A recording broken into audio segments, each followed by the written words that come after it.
Western civilization finds its home standing on many important historical foundations, systems, ideologies, and institutions.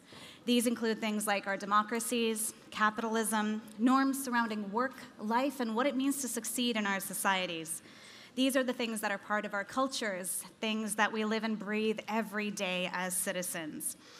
But what happens when these systems, these deeply rooted systems, start to perpetuate harm?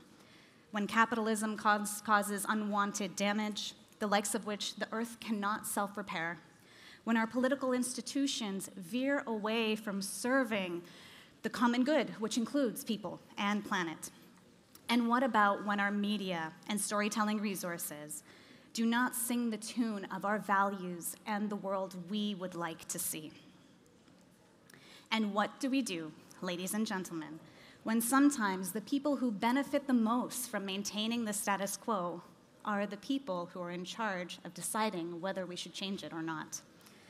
How do we communicate with the people who are part of the problem? It seems clear to me, and the speakers that you'll be seeing today, that we are in desperate need of a change of narratives as well as systems, that it is time for us as global citizens, as leaders, to start to step into our power and change the big picture, for us to recognize the role we play in our systems and the way our systems play us. It's time to write different stories. This, ladies and gentlemen, is the theme of our session. You're here to hear our theme of new narratives for systems change. My name is Martina Buchal. I am a leadership coach, speaker, and trainer, and I believe in the Start Within approach, which means that every leader can start within to change what is external to them. So it is my privilege to be able to host you on this stage today and to introduce you to our lineup of speakers. I won't hesitate to introduce our first speaker, our keynote speaker. His name is Andrew Kassoy. Andrew is the co-founder. Okay, come on up. The jingle played. Everyone, this is Andrew Kassoy. Andrew is the co-founder and co-chair of B-Lab, the nonprofit organization behind the B Corp movement. Before starting B-Lab with his two best friends, which honestly sounds like the best way to start a business, if you ask me, he spent 16 years in private equity on Wall Street. Welcome to the stage. Thank you. Please give him a round of applause.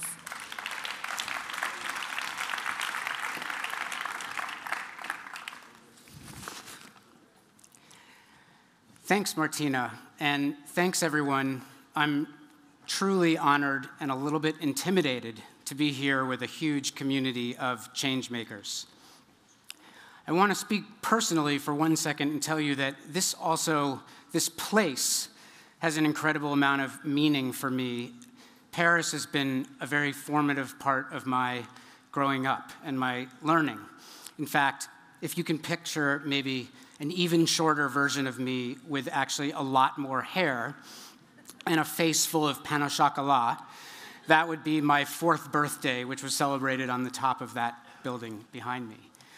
But probably more importantly, when I was 16, I came here on an exchange program, and I lived about 2 blocks from this building. And I left a month later with a family for life, a second set of parents, French parents. And the father in that family, a man named Roger Mathieu, who was a French Air Force officer, a soldier, has been a mentor for me for 40 years, and he still lives nearby. And he was a man who was deeply concerned, essentially, with care. Care not only for his family and his community, but for his society and for the beauty of the planet that he lived on.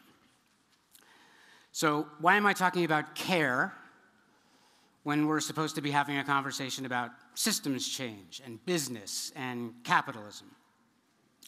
Well, I'm talking about care because business as a system has come to play such a dominant role in all of our lives, and one that I think is becoming even more profound with financialized capital markets and social media and now artificial intelligence.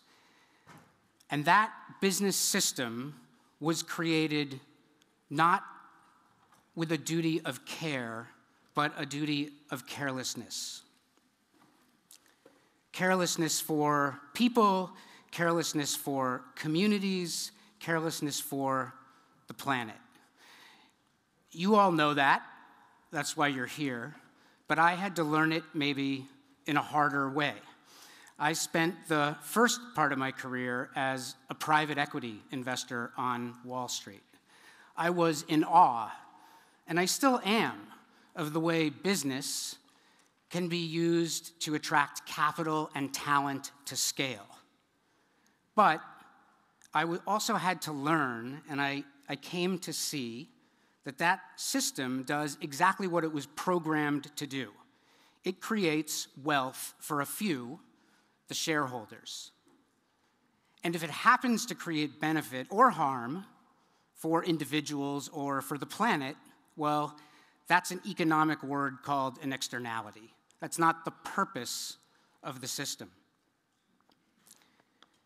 That narrative and the rules and the norms that follow from that narrative are incredibly powerful.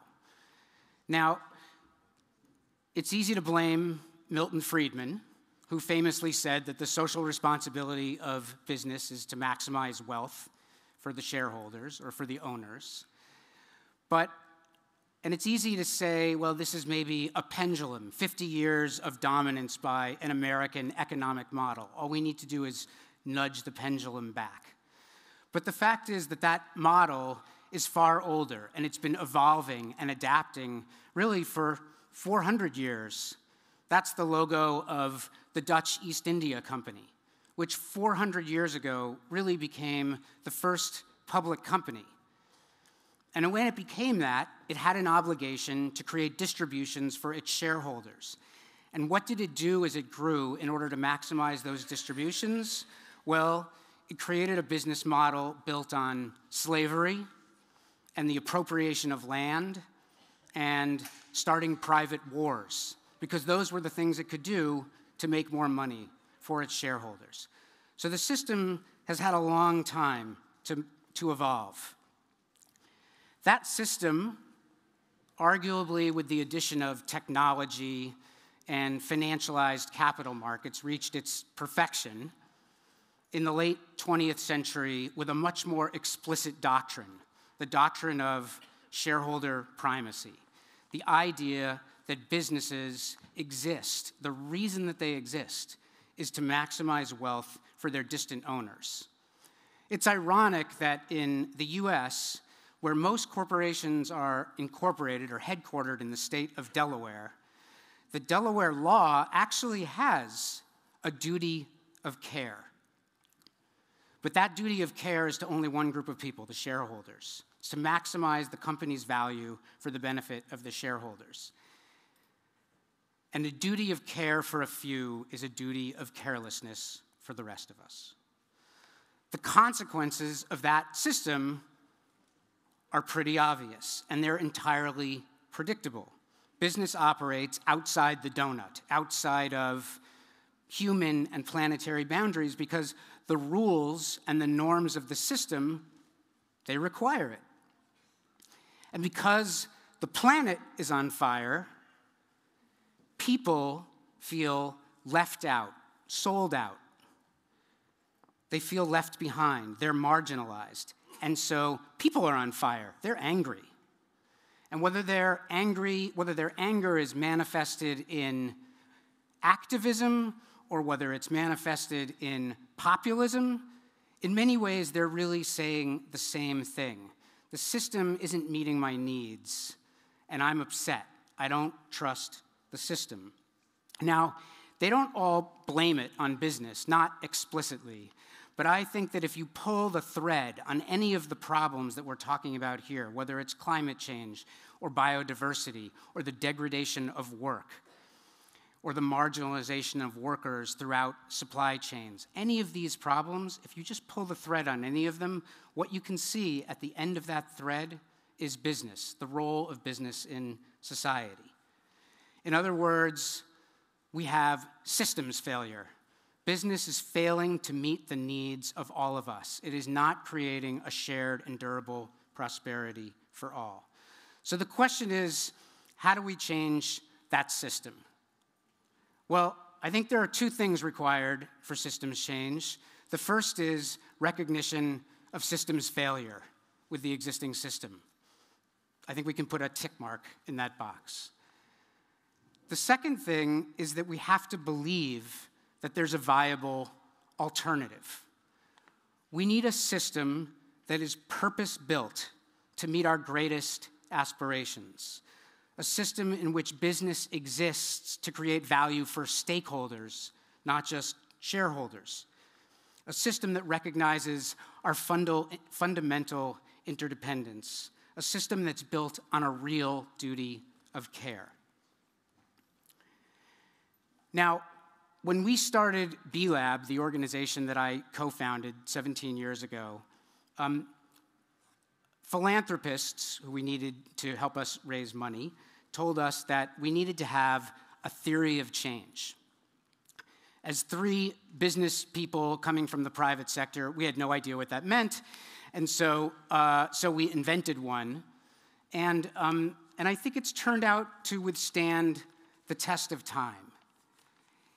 In the end, what we really need is for business to have a positive impact on society and the environment. Business so dominates our economic life that if all business had a positive impact on society and the environment, we would be in a very different place than we are now. And many of you are entrepreneurs and people running businesses that are already doing that. But you represent, unfortunately, a drop in the bucket relative to the whole. And the fact is that in a system of contrary norms and contrary rules and institutions, it is very hard to expect that all businesses will exist for the benefit of stakeholders.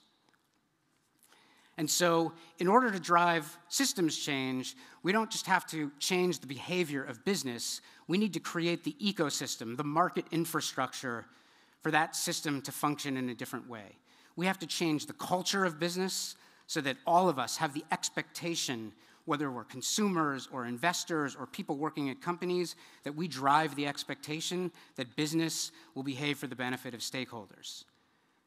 We also have to change the structure of the economy, meaning we need to change the rules of the game. If public policy says that the objectives of a business need to be to maximize value for their shareholders, then that's what businesses will do. If the rules say something different, like the purpose of business, and therefore your obligations are to create value for all stakeholders, then that will be possible. When we started to build the B Corp movement 17 years ago, that was the idea that we had in mind.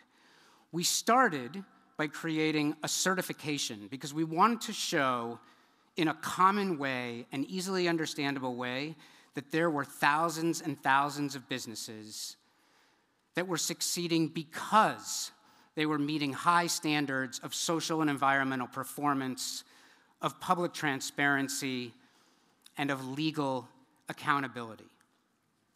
And I think that's working. Today, there are well over 8,000 certified B corporations. They're in over 90 countries around the world.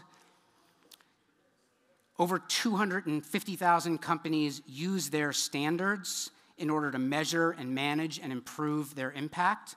And I'll just say a quick shout out to the 400 certified B corporations right here in France. Yes, give yourself a hand. But the objective was never to build an empire of certified B corporations. The objective was to build a community of leaders.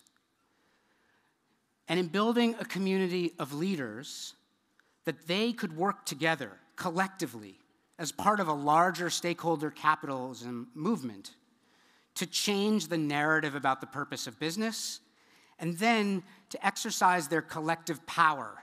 And I know in our community sometimes the word power is kind of a bad word, but I think it's critical that these businesses come together to exercise their collective power to demand change to the rules of the game, to demand that someday all businesses behave like B Corps. Now, that movement, I think, and the larger stakeholder capitalism movement is inspiring to many people.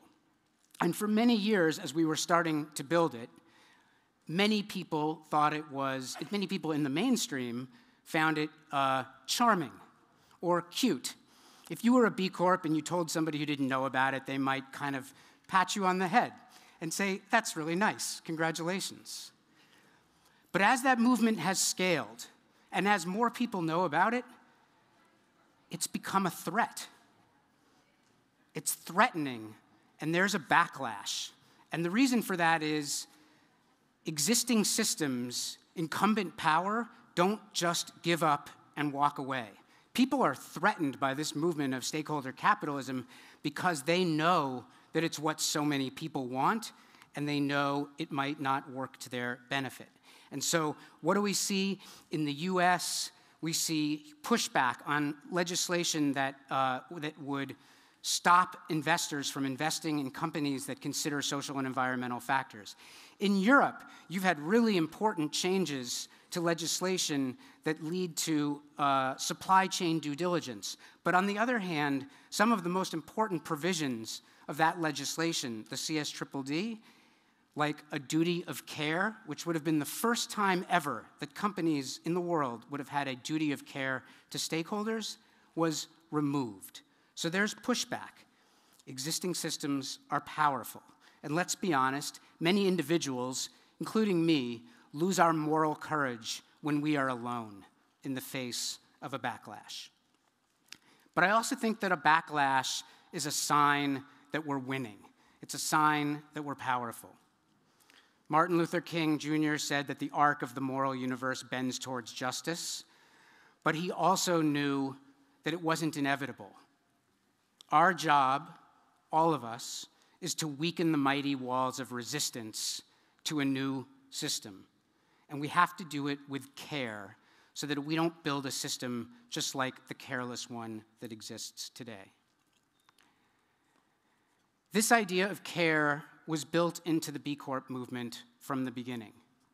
But over the last year, I've become more familiar with it in a more intimate or a more personal way. About a year ago, I was diagnosed with advanced prostate cancer. And I felt incredibly alone. I felt like I was by myself. And almost overnight, not just my family and my friends, not just my doctors and nurses, who have been amazing, came to me with care, but this entire global community in the B Corp movement. I started receiving messages every day, and it reminded me of why we were doing this in the first place, this incredible sense of care. I couldn't have gotten through last year, and I won't be able to get through what's still ahead of me without that deep community of care. I just wouldn't have the moral courage to do it alone. And so that brings me to a final, thank you. I've never talked publicly about that. That was hard. That brings me to a final image, another incredible building in this city, and a quick story about cathedral builders. The people who came here to build that building and so many others were artisans. They came with their skills and their tools, choosing to build a thing of beauty. But it took a long time to build, and in most cases, most of them knew that they would never see the finished product. It was a relay race, and they knew that. But they came anyway in an act of collective beauty to build something extraordinary. Economic systems, a little bit like buildings, are just made up of and built by people. People like all of us who have the power to change the system that we've got. And I think more than at any time in history, individuals have that power because we play so many different roles in our own individual lives, as consumers, as investors, as workers, as entrepreneurs, as members of our communities. We have the power, if we act collectively, to build the system we want. And in a time when so many people are careless and so many people lack moral courage, it's up to us to double down on care and courage. And that's a hell of a lot easier and a hell of a lot more powerful if we do it together. Thank you. Thank you.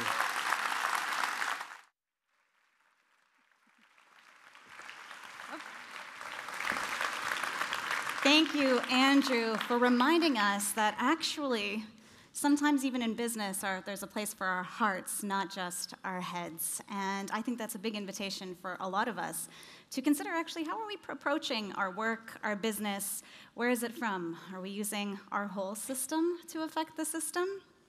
A question. Next, I will invite on stage our panelists, two behemoths in their respective fields. I'll invite them to come right up so I can introduce them to you. So we have, oh, there we go. Have a seat. My apologies, ladies and gentlemen. Me and the jingle are clearly not friends today. So, because my intros were rudely interrupted by a jingle, let me hop back on board and introduce our esteemed panelists here. We have Clover Hogan here, who is serving some water. She is a 24-year-old climate activist and the founding executive director of Force of Nature, a youth not-for-profit mobilizing mindsets for climate action. She has worked alongside the world's leading authorities on sustainability, consulted within boardrooms of Fortune 50, not 500, 50 companies, if I understood correctly, and counseled heads of state. Her TED Talk, What to Do When Climate Change Feels Unstoppable, has been viewed 2 million times. Next to her, we have Christopher Guérin. Christopher Guérin is the CEO of Nexans, a leading global company in the cable and optical fiber industry. For the past 4 years since he's been CEO, Mr. Guérin has made a major strategic change in the group to reposition it in the markets as the leading player for sustainable electrification of the world. In this time, Nexans has quadrupled its market capitalization and doubled its profitability without relying on volume growth. That is quite an accomplishment. The company has done this by focusing deeply on climate issues and what he calls the E3 business model, which places equal parts attention to people, planet, and profit. Please give a round of applause to our wonderful panelists.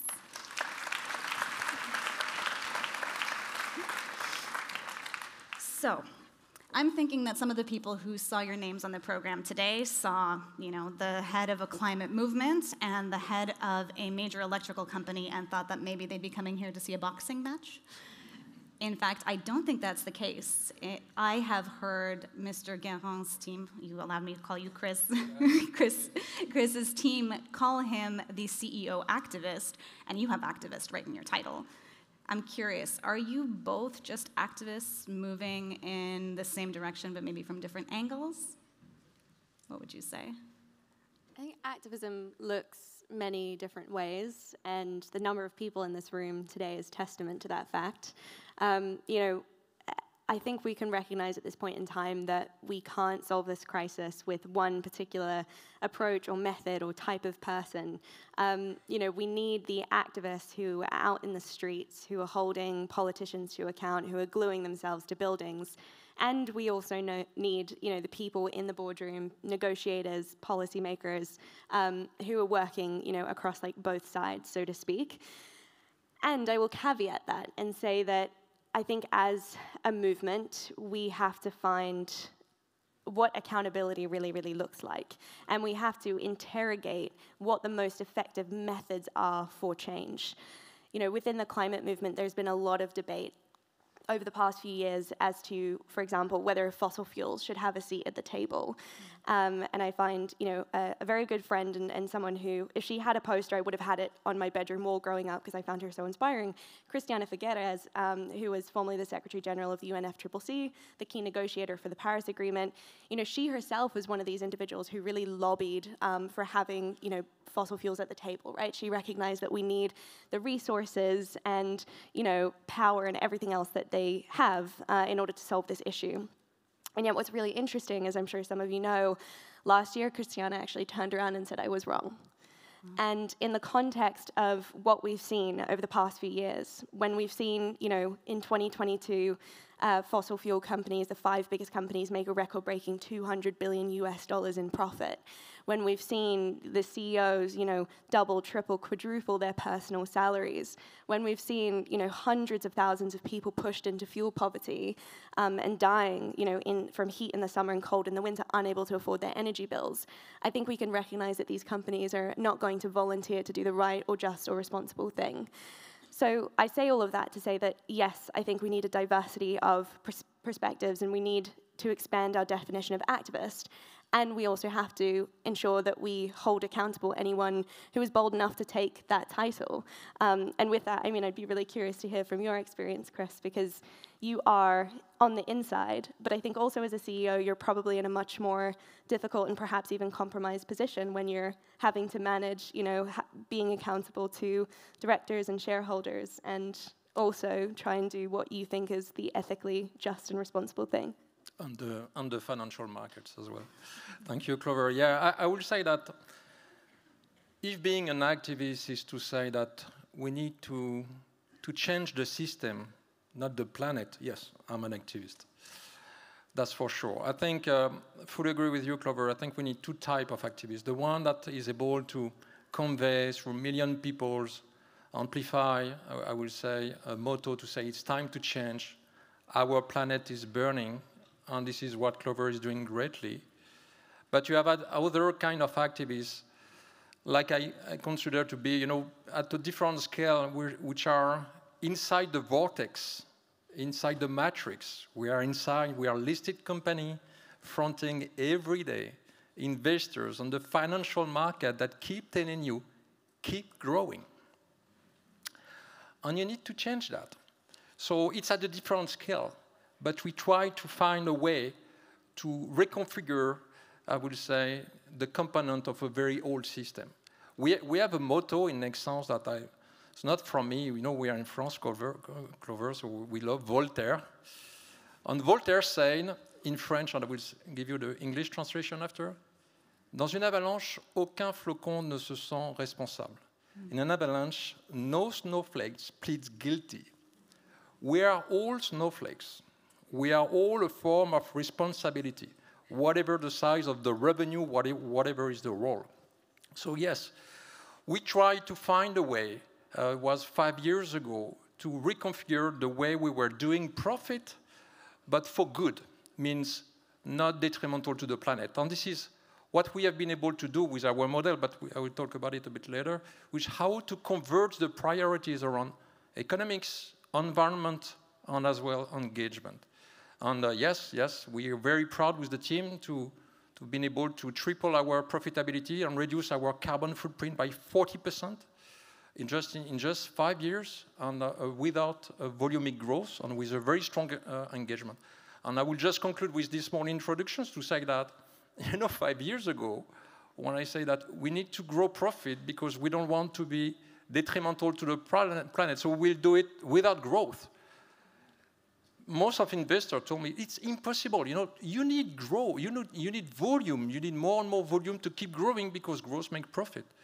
And my answer at that time say, the impossible is just temporary. You find a way. I love that.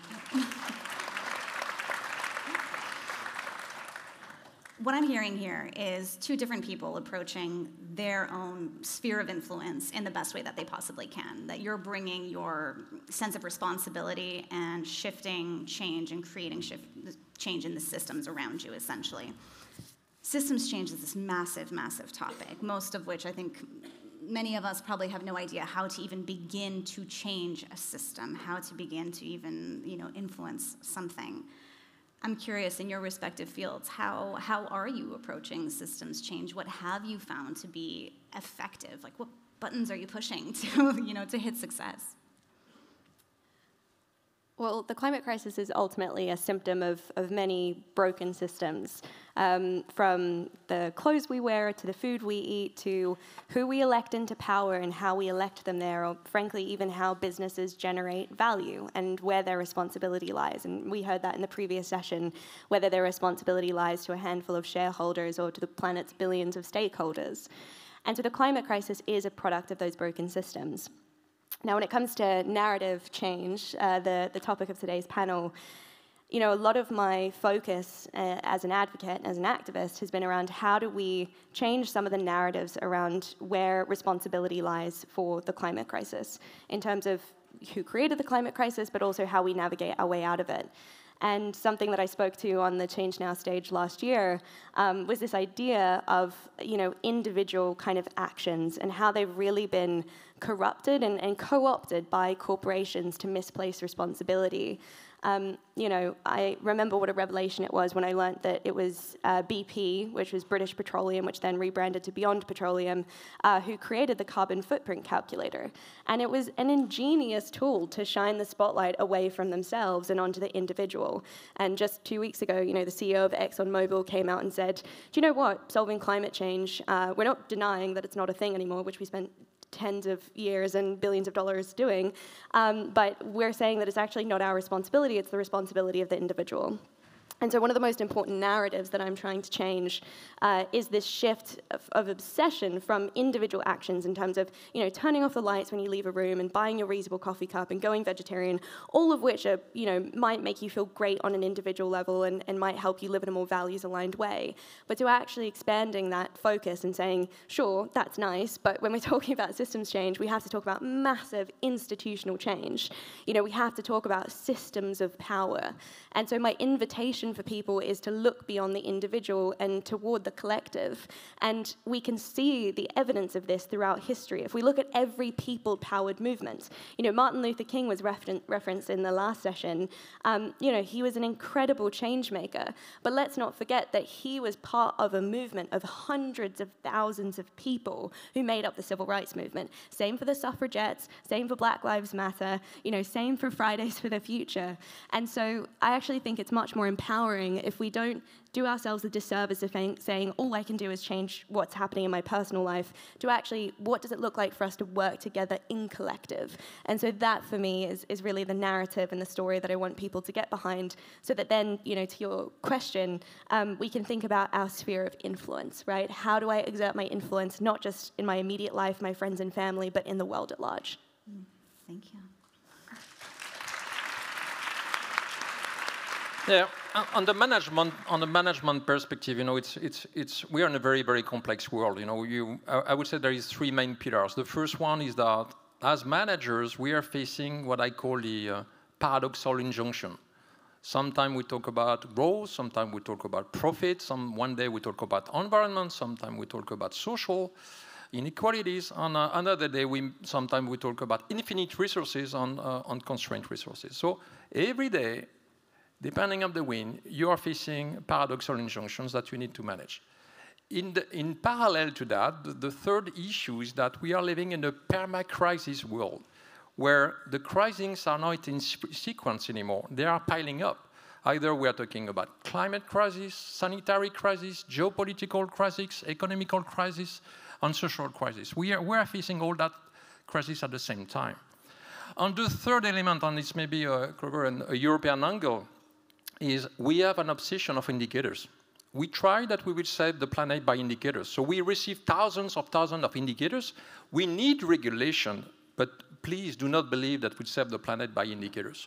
So this is what we are facing every day. So how to get out of it? You know, I think there is a matter of education. We are opposing sometimes generation together. I think it's not a question of generation, it's a matter of education. I was in front of 500 students recently.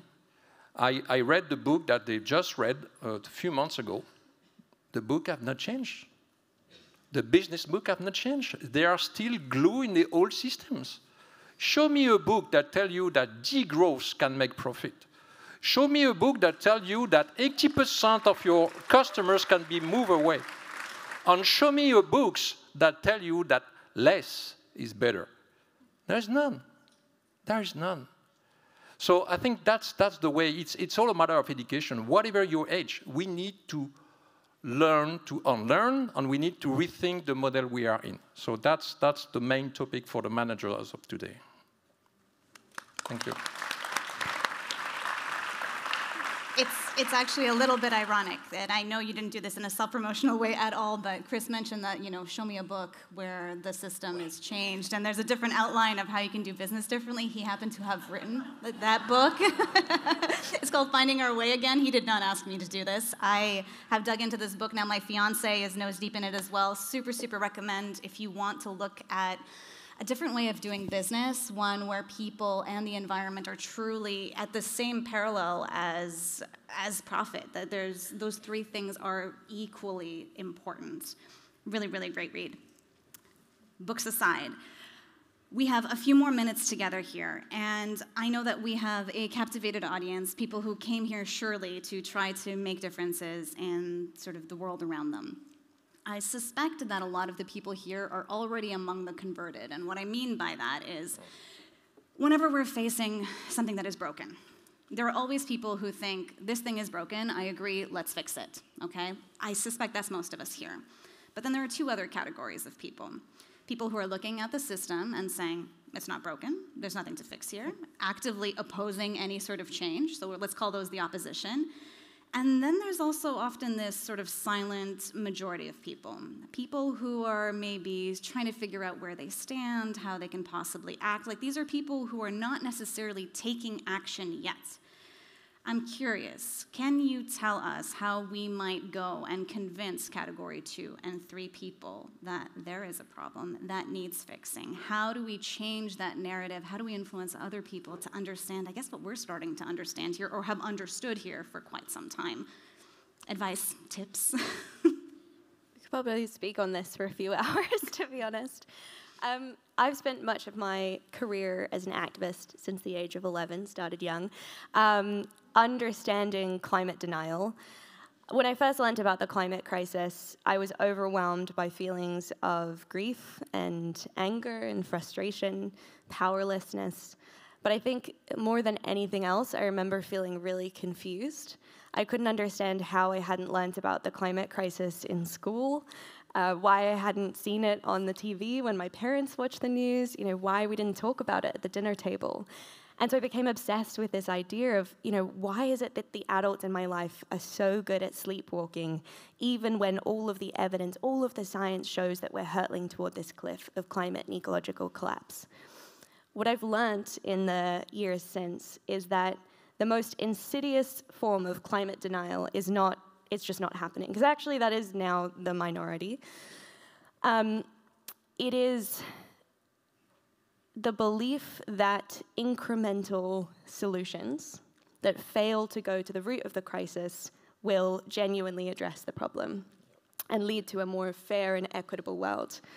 And this is the thing that really worries me, because I know that some solutions are kind of treated as these silver bullet solutions, and they get a disproportionate amount of airtime. I think of electric vehicles, for example. How much have we heard about EVs over the past few years?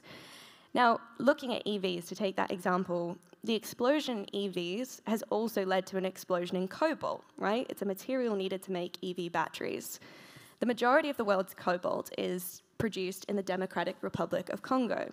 And we've seen an explosion in human rights abuses, in child labor, in absolutely horrifying working conditions for the people who are mining this material.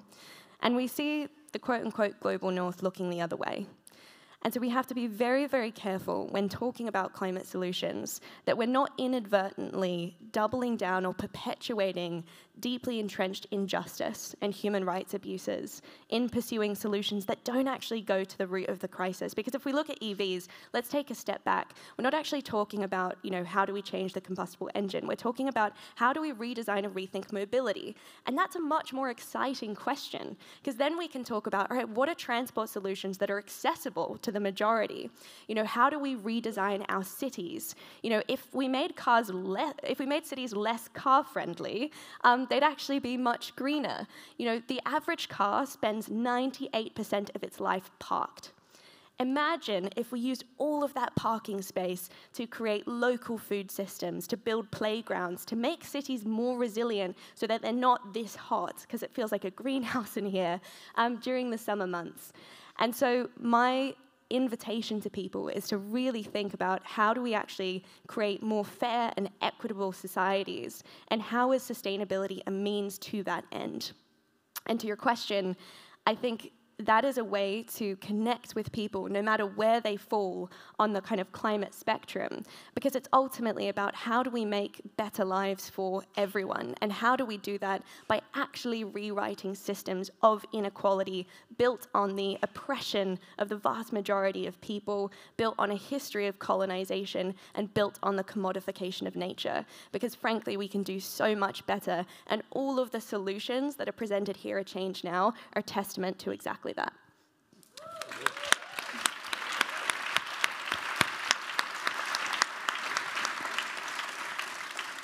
Chris, how would you approach the category 2s and 3s, the non-believers? And I'm sure, actually, knowing about your history since being CEO, you must have had some substantial pushback from your shareholders, from your board, when you implemented some of these massive changes.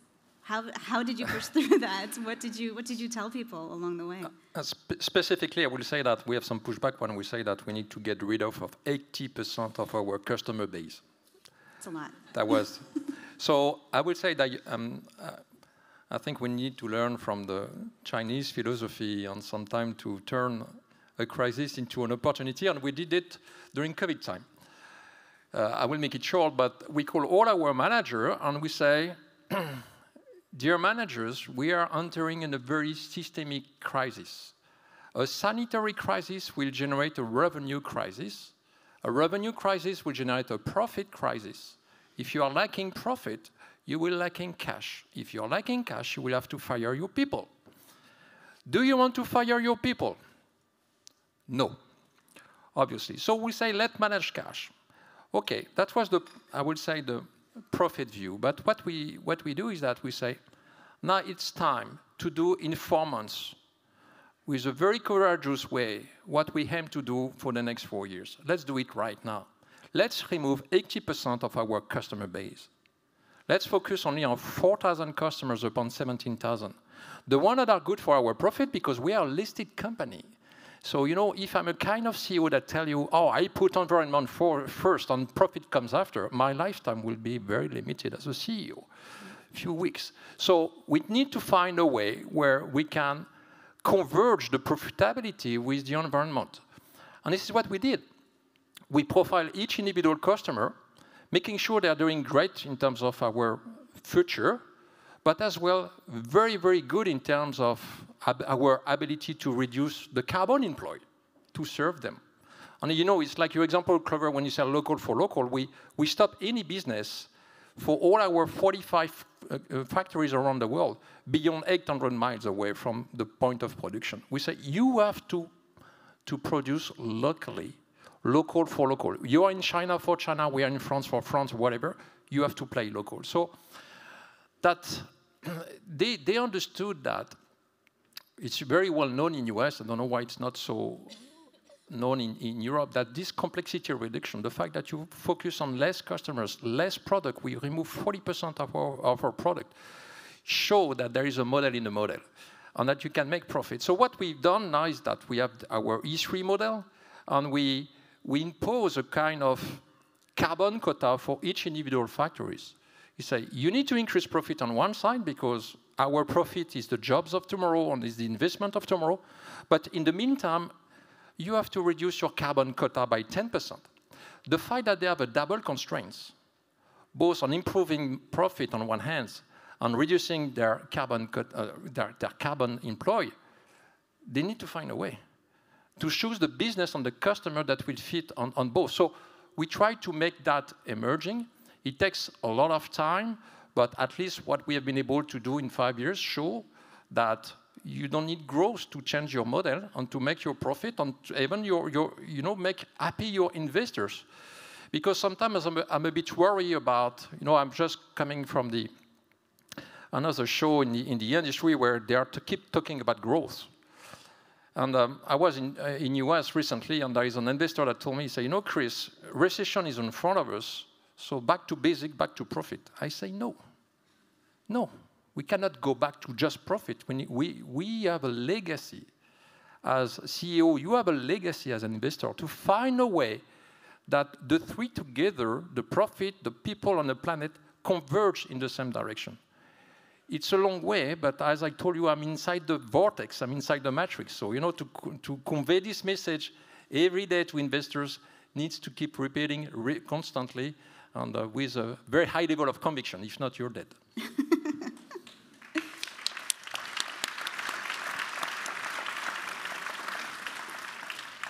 So, what I'm gathering from everything that we've shared here today, that you've shared with us, is a few different things. First of all, do what you can with what you have where you are.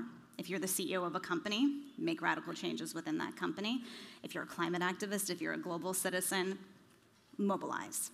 Do what needs to get done. And I think I'm also hearing that it is really important to bring other people on board in different ways and sometimes tell a story that isn't particularly likable and trust that people will come along, that there is a bit of risk sometimes in being bold and audacious.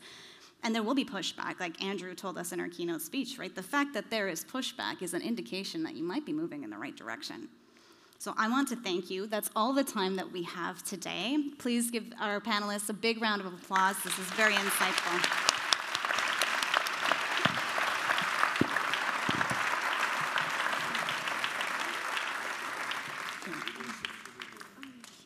With everyone? Yeah. Oh?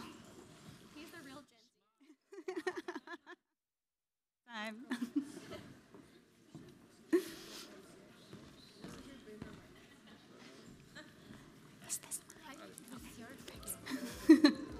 Smile. Cheese fromage. Wonderful. Thank you so, so much. We will now bring our next panelist to the stage. So actually on this session, we have two back-to-back panels. Our next panelist will come on up for us. Hopefully we'll catch the jingle at just the right moment this time, and I'll invite you all up on stage at once, please. So we have Akira, Kevin, and Kamna. Please welcome to the stage.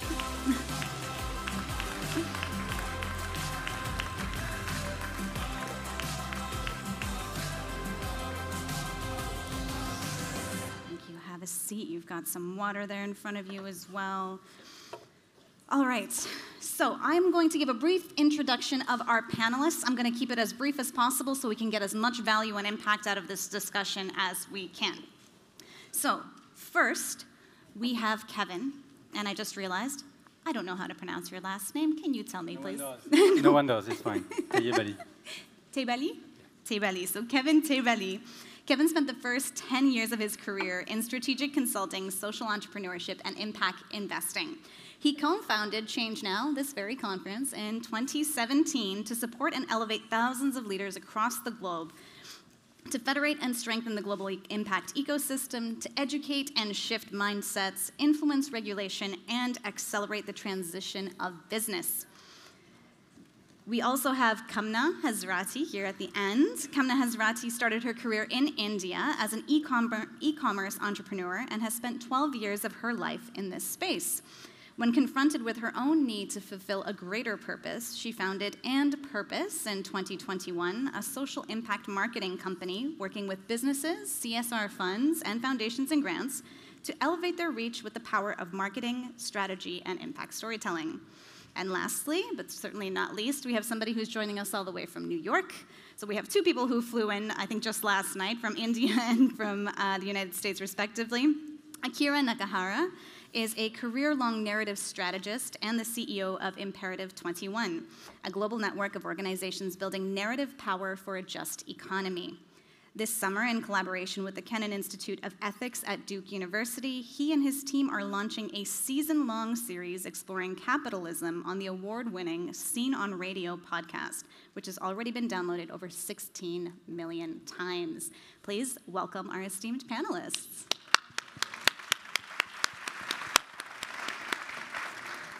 All right, so summarizing who's in front of us here, we have sort of network, people, events, communication, marketing space folks, okay? We've got a collaborative here.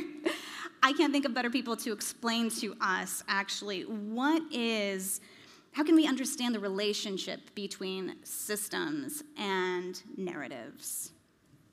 Where do we start? This could take the entire time.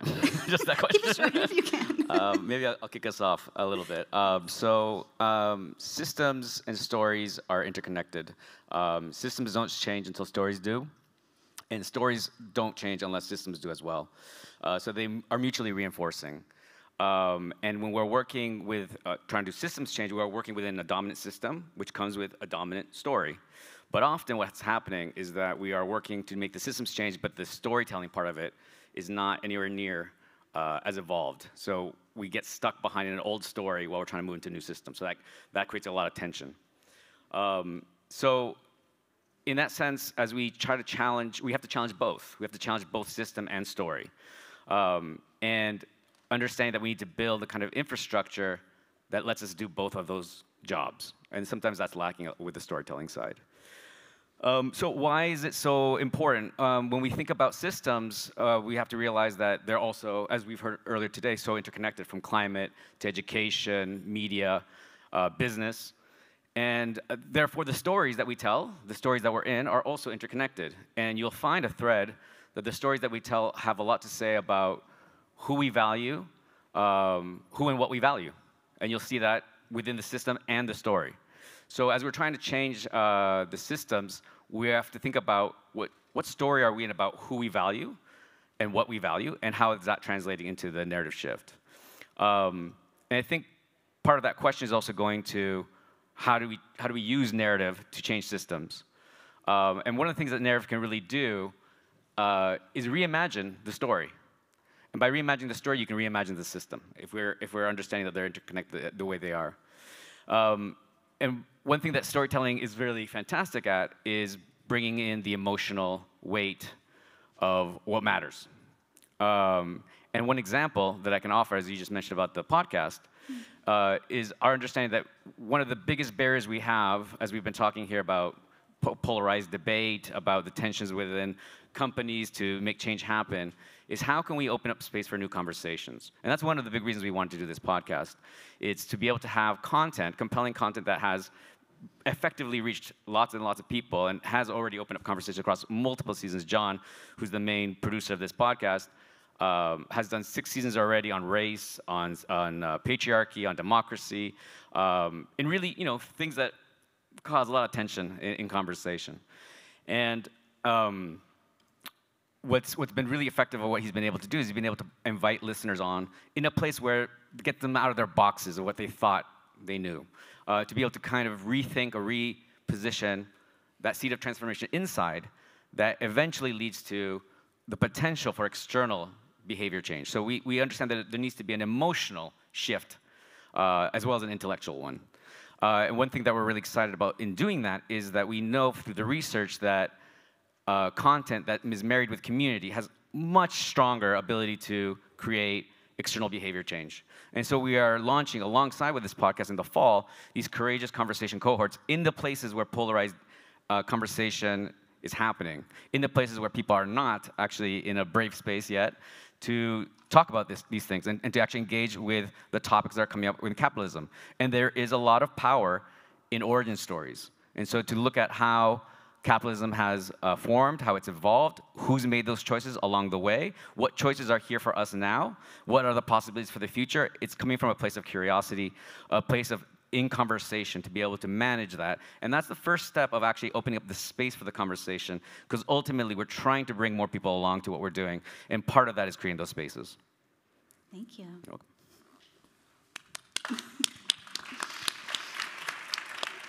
Can I add up on that? Yeah. Are we allowed to? Yes, of course. Yeah, this is your panel. I'm just here facilitating. Go for it, Kevin. Jump in. No, I love what you said about reducing the emotional weight of what truly matters. I think that resonates a lot. When we started ChangeNOW and with what we're doing at the moment, we're trying to navigate through complexity and try to embrace that complexity instead of trying to reduce it, and also talk to a very different set of people at the same time. Like, you've got the people that are actually already acting, that you find here, but you also have the silent majority that we're trying to make, that we're trying to shift. And there are also the naysayers that we're trying to make irrelevant by the fact that they're not here. And look the party here, look how amazing and look at all the solutions and the incitement. I think the difficulty that we have and that we're trying to solve with the narrative around ChangeNOW is to find a way to talk to this different set of people and to find a way to either help or educate or put aside, and then also trying to show that those topics, they are complex because the world is getting more and more complex. The topics we're trying to cover cannot be solved by one single company. We're going through the same amount of change in 1 year that we used to in one full life a century ago. Because of what was said before, we're in a permanent state of crisis. And we need to try to find narratives that do not scare people. At ChangeNOW, if you look at the way we're organized, you've got the zones with all the different topics, the UN goals, but we are at the same time we're telling you that you cannot solve the climate crisis without talking about women empowerment.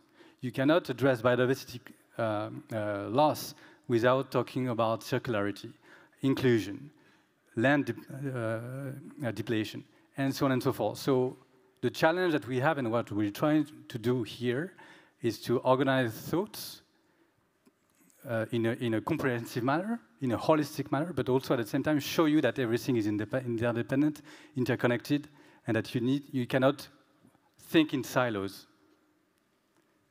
We cannot solve the climate crisis just talking about carbon emissions. It won't happen. I think it's really, really interesting to hear sort of, obviously this is a hugely complex subject and there are different ways to approach it. Martina, can I just add, like, of course, one sentence to it? How I think, what Kevin just said, it's more of like a iceberg problem, right? So you see systems at the top, but it's actually a lot of transformative change which happens at the, what you see, but you're not able to see. And the transformative change is actually in the mental models that you have, right? So narratives play a very key role to actually shape those mental models. So if you have to change the system in a sustainable manner, so it doesn't keep breaking yet again, I think it's very important that you look at the mental models, and that's where you work in. And storytelling, narrative building, they all just help you to shape and create those mental model sets. Is what I thought is kind of compiling what both of them were saying. It's kind of an iceberg problem. Yeah. Definitely. I'm curious as well, how do we actually bring people into a new narrative or a story? I know the power of storytelling is so profound, and it can come from many different spaces. I feel ChangeNOW is a very safe space for people who obviously come here from a certain mindset. I'm wondering as well, actually, how do we bring people in and along to a new vision, a new story, and make it inviting, enticing, interesting, even outside of this space? Any one of you can go ahead. So how do you really invite people to, I think just what the last panel was saying, right? So it starts from your individual, it also happens at the system level. It's kind of a commitment that you make. So like in my introduction, you said, I was an e-commerce entrepreneur for 12 years. I always had this dream of, working in the impact sector. I never knew how, and I never found the time for it also. So I kept giving myself those excuses.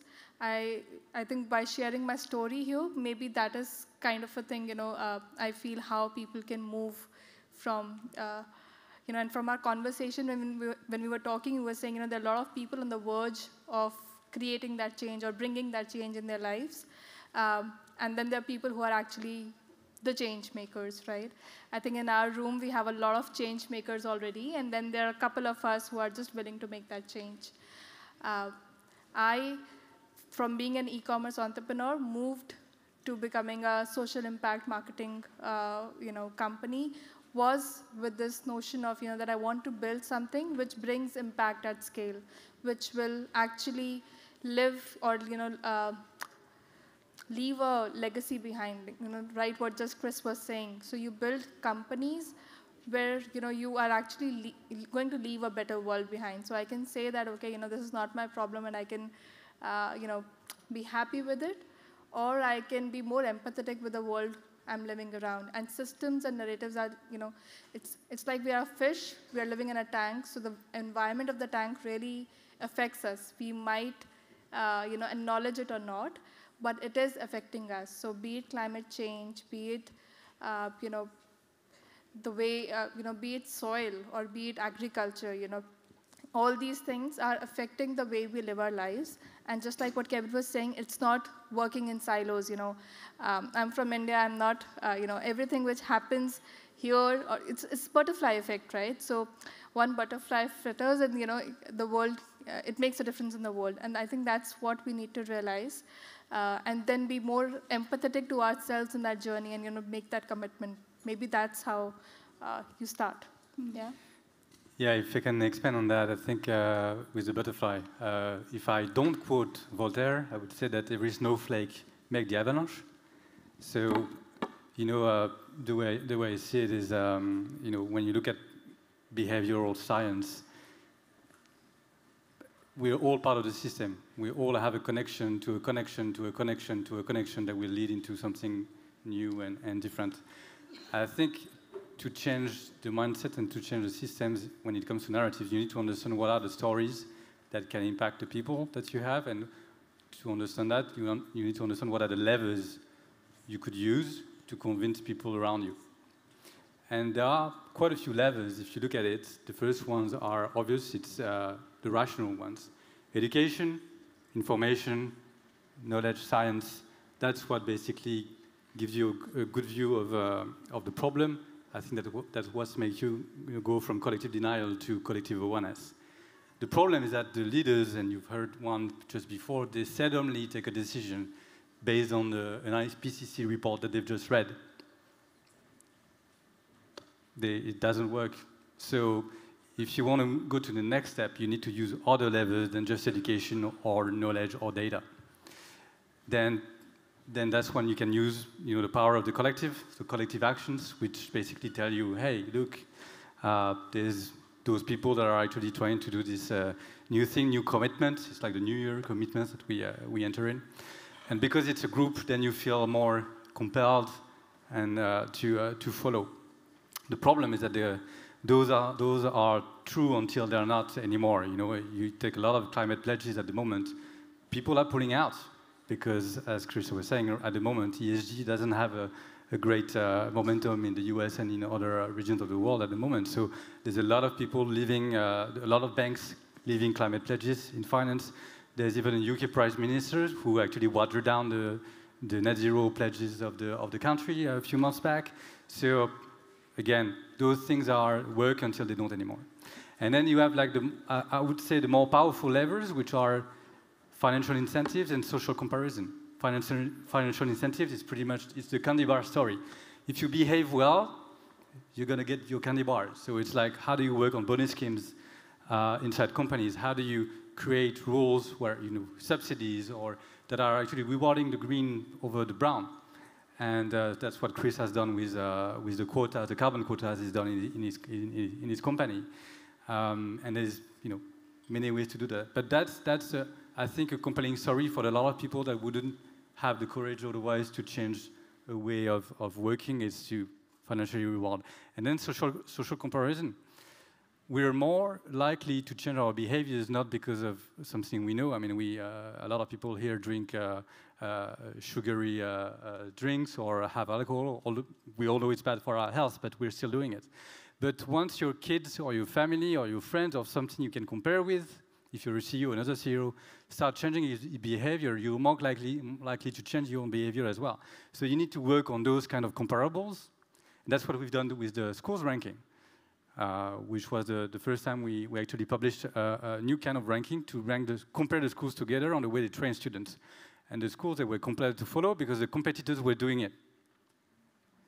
So all in all, those are the kinds of levers that you can use, and I think that all of them are important, all of them make sense. But you need to use them, at different moments. But always make sure that whatever the story you're telling, you connect with the person's feelings, because in the end, we connect with our emotions. Emotions are the things that guide our decisions. So that's what I would say overall. Thank you. Can I just something real quick? Just based on what he was just saying, I think it's worth asking, what is the resistance to being in a new narrative or a new story? Mm-hmm. And usually it's because you feel like you're going to lose something. You emotionally feel like you're going to lose something, right? And usually that thing is power, right? So when we're asking ourselves, when we are trying to change a system, what story of the people we're trying to convince, what story are they in? If I'm in a story that I'm alone, I can only count on myself, there's scarcity in the world, there's only so much, I got to go grab it. And what I do get, I have to own it. I have to have dominion over it, right?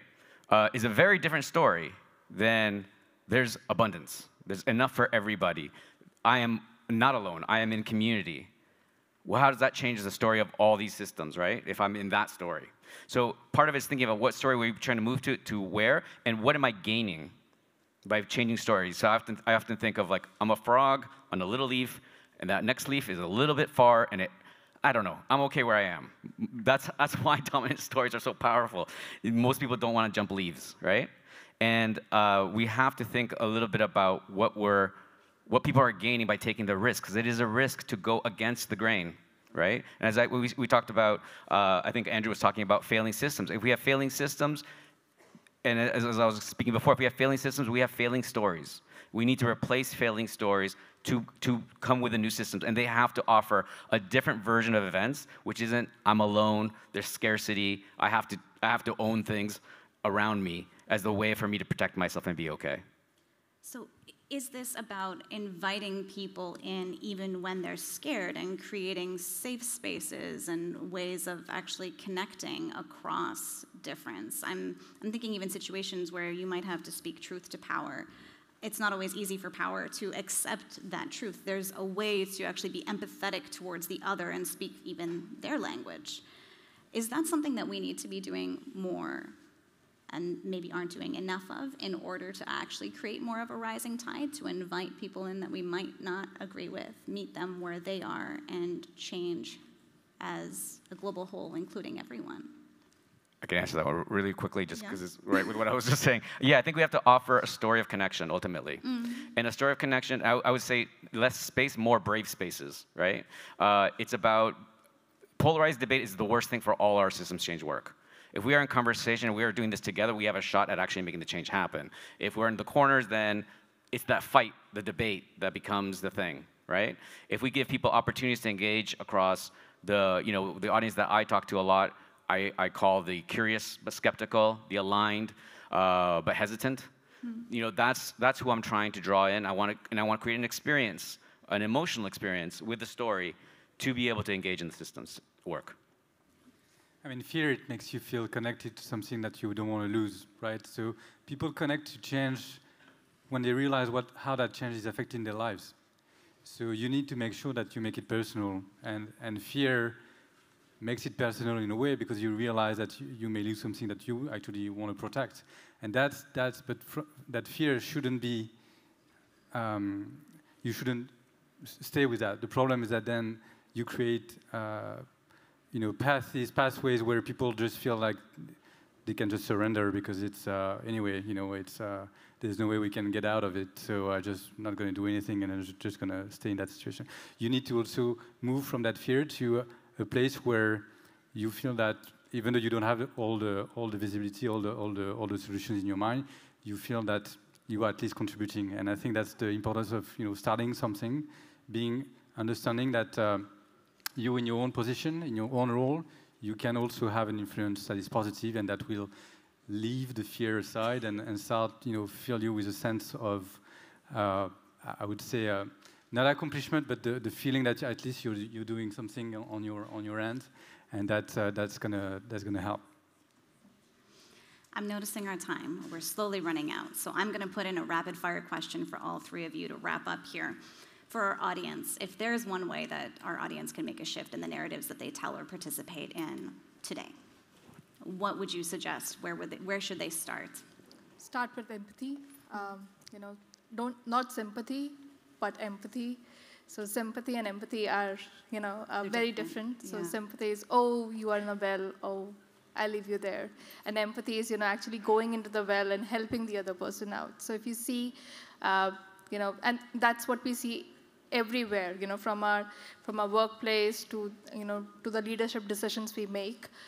So you could be having a female colleague and, the kids are having exams tomorrow and you can say, oh, it's your kids' exams tomorrow. Or you can say, oh, it's your kids' exams tomorrow, why don't you go and work from home?